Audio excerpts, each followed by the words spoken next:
Welcome to Porchlight, a presentation of Porchlight VNA and Home Care, providing top-rate, highly personalized care to individuals and families in the Berkshires and also in the Pioneer Valley. And it can be a very stressful time, especially when there are challenges when you first have a child for a mother and for a family. And I'm very happy to welcome to the program the director of the Porchlight Maternal-child program, Joan Lane, who is here. So Joan, welcome to the program. Thank you very much. Pleased to be here. And it is. I mean, something you've done for some time. Yes, more years than I want to say. And so, you know, it's got to be quite an experience to go into the home of a new mother. Often it's the case. Maybe it's their first child, and you do this all the time. So it's a great job you have. I agree. And I'm very grateful for the fact that we've been granted the extension from Berkshire Taconic some funds that will help us to provide that, especially for those that are either underinsured or have no insurance at all, covering that program. Actually, you think that the people who perhaps need the services the most would be those individuals who are underinsured, as you suggested, and underserved as far as that goes. So, for Berkshire Taconic to come through and provide a grant for Porchlight to provide additional services to people in our community, that's very, very important. So let's talk about the program a little bit. What are the types of things that would essentially bring Porchlight into your home after a child? There has to be some special circumstance. Okay.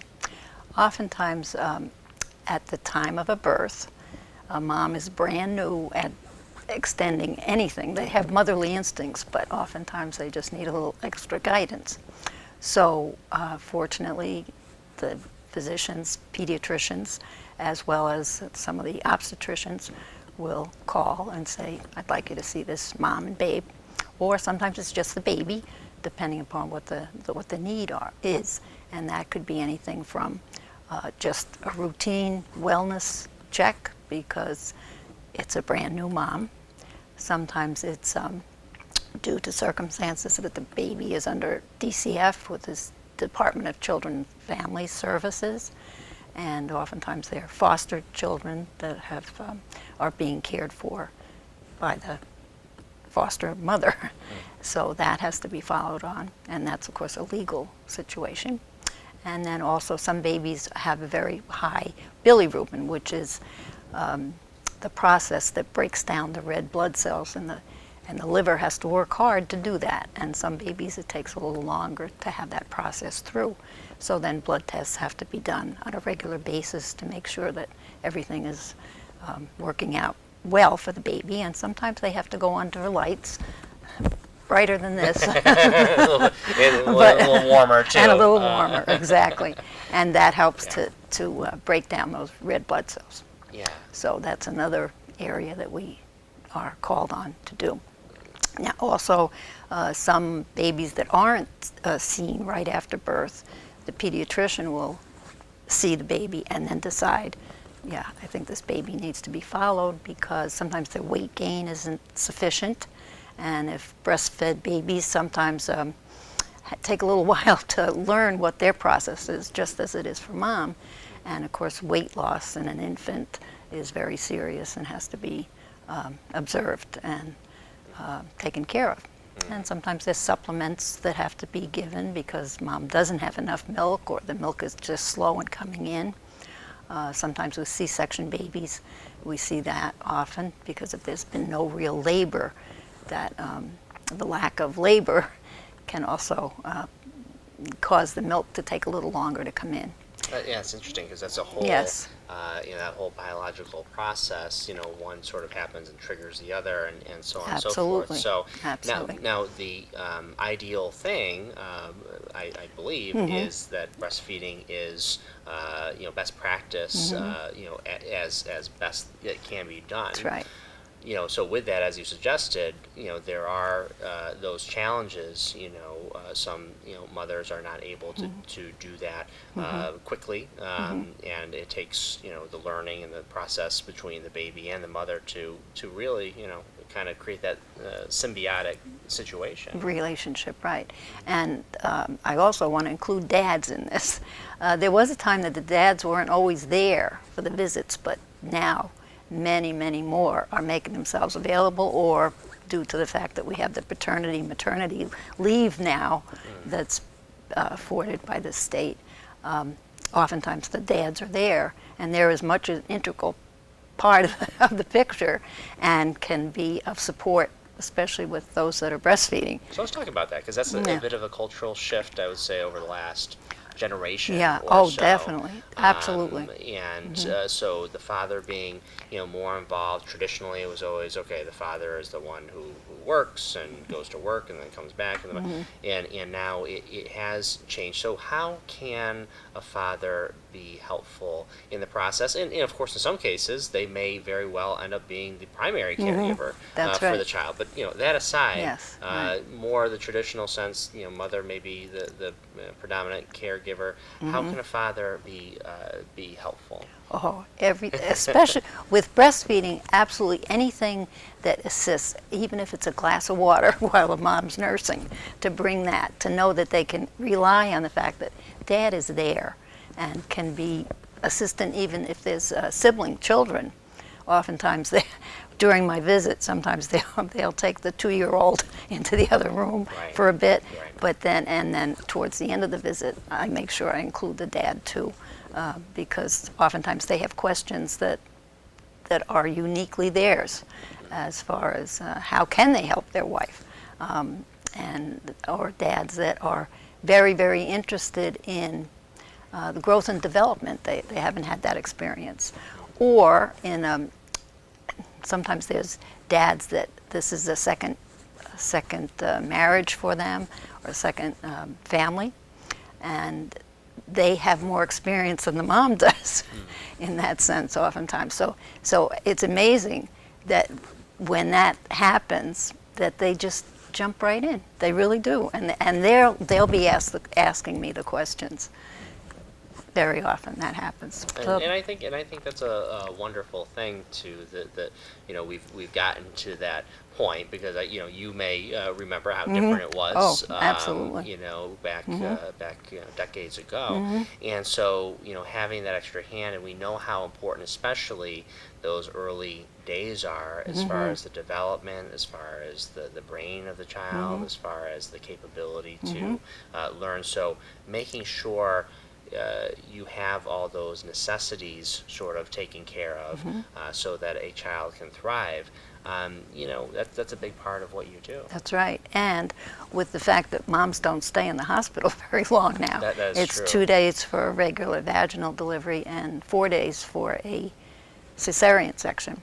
So in just learning what it feels like to be a mom, to take in educational processes in the hospital can sometimes be overwhelming, and moms will just need that reinforcement that yes, you're doing what you need to be doing. It is interesting now when the second child comes along. Yes. The days that you're in the hospital, Yes. sometimes you're like, okay, I don't need to be here anymore. Yes. Let's go home. But with the first Yes. the first one, no Yes. doubt.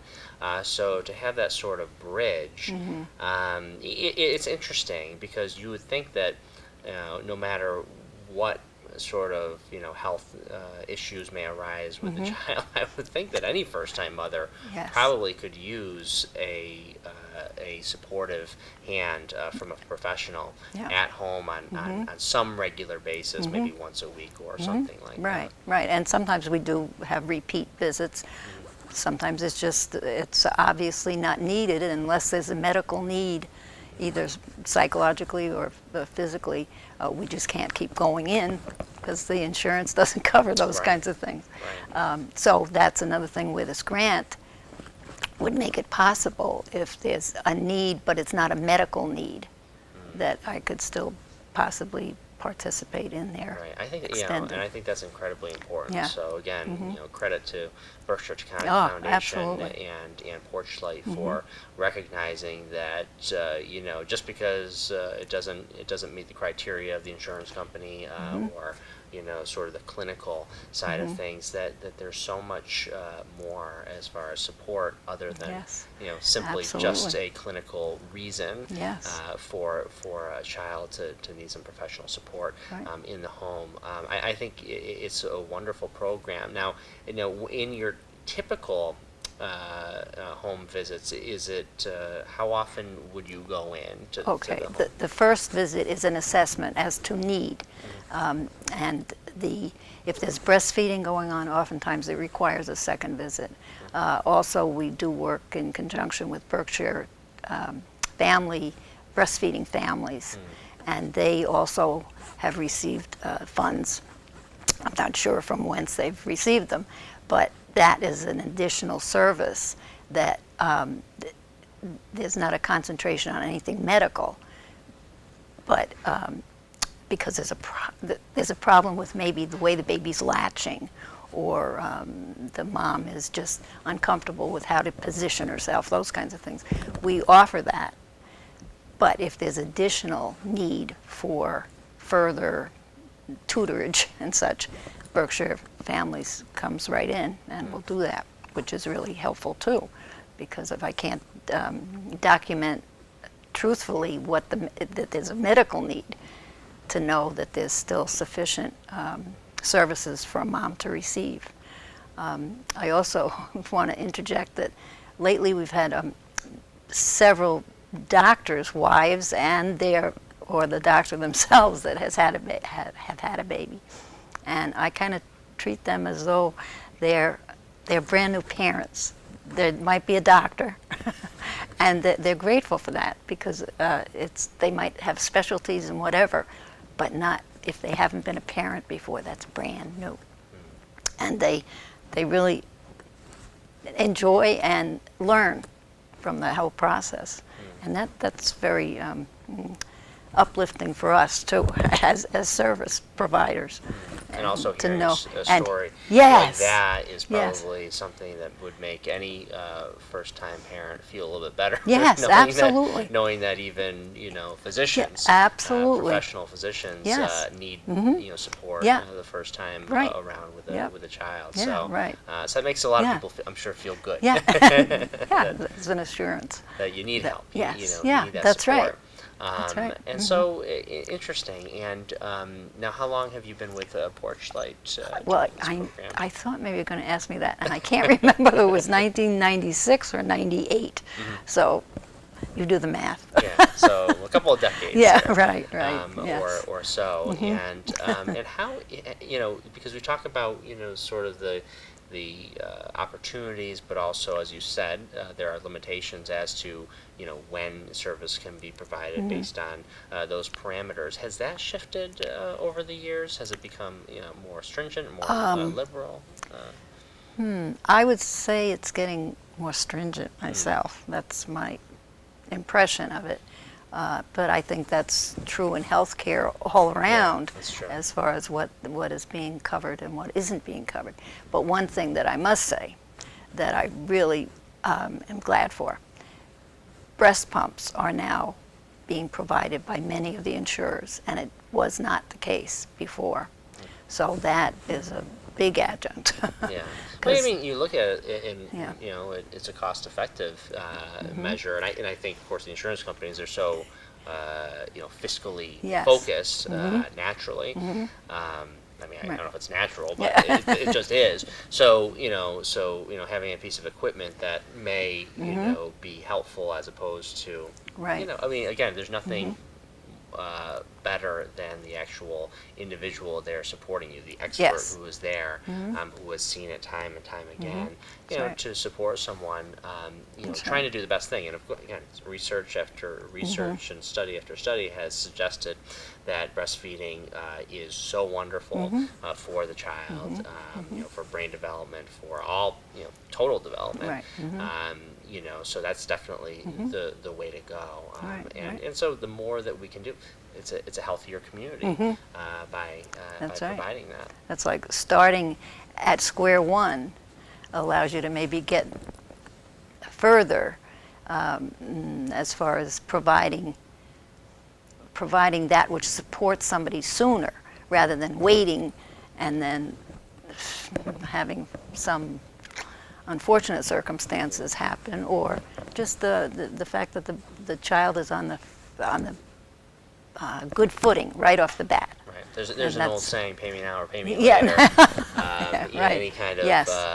you know, services, Right. whether it's education Right. or you know, certainly in healthcare, because you know, like we you know, talk about having more preventative care and being more proactive Right. in care leads to better outcomes and Right. you know, less catastrophic illnesses later right. and so forth. Same thing, I'm sure, can be said for a child's development. Oh. There's you know, no question. So, so the more that you can be out in our community, Yes. Into homes Yes. with those little ones, it's going to be more and more helpful. Right. And then, of course, like you said, you know, working with the partners, Oh, yeah. you know, like Berkshire, the organization that helps women Yeah. with breastfeeding, more specifically, you know, having those options incredibly important. Absolutely, absolutely. So now, have you seen an increase in need over the years? Oh, yes. Yes, and that partially I think because oftentimes both members, parents are working. And so that just the fact that you're talking to both of them at the same time, they both hear the same information at the same time, so that then when each one of them is not doing their parenting role, each one knows they've been told the same thing, so that they can follow through and then communicate better when they come home from work, if the child ends up in daycare or that kind of thing.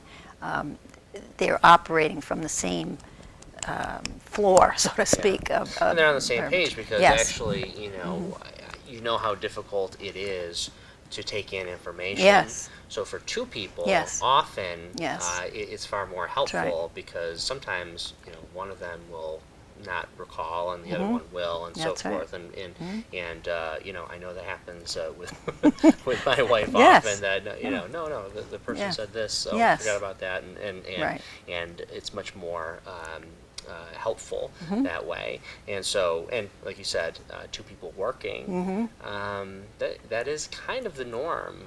right. It's rare that you Yes. have the one working parent and the one stay-at-home mom. I mean, Yeah. it happens, but it's much more not the norm. Yeah, Let's put it that exactly, way. exactly. Today, so that is very, very important. So how, Joan, can people get in touch with you at Porchlight? If again, generally speaking, most of your patients come through referrals. Yes, So right. the hospital or the physician will say, well, this child may need it. However, especially the fact that we have some of this additional funding through a grant Yes. to support those who may not meet the clinical need, Right.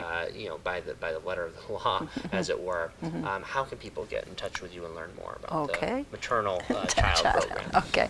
You would call 413-243-1212, and you would ask for intake if it's somebody that possibly would want an admission. And that can be even a mom or dad.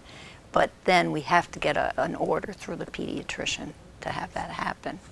But and certainly, once you're on service here, then you can have access to me also through the VNA, same telephone number, and then they would just put you through to my extension. And oftentimes I'll talk to a mom 3 days after I've been there because she has another question or something that just needs some addressing. And then, of course, like as we suggested, many of the referrals will come through the physicians. Yes. But if it is the case that the insurance doesn't cover it, That's right. then that's where Porchlight can also Yes. come in with the Right. grant that they have. So Right. So it's important that physicians Yes. know Know this that. as well. Mhm. So for all you in the Yes. healthcare Yeah. world, Yes. recognize that there is an additional option for those who may need the service, Right. but may not have the proper insurance to cover it. So Right. so that's an important message to get to our clinical folks out there as well. So Joan, a great pleasure to have you on the program. We love what you're doing here for just about 2 decades or so with Porchlight Yes. VNA and Yes. Home Care. And again, and the phone number 243-1212. Also, our website is porchlighthomecare.org. So, Joan, a great pleasure. Thank to you have so the much. program. Thank you so much. And this has been Porchlight, a presentation of Porchlight VNA and Home Care. I'm John Kroll. Thanks for watching.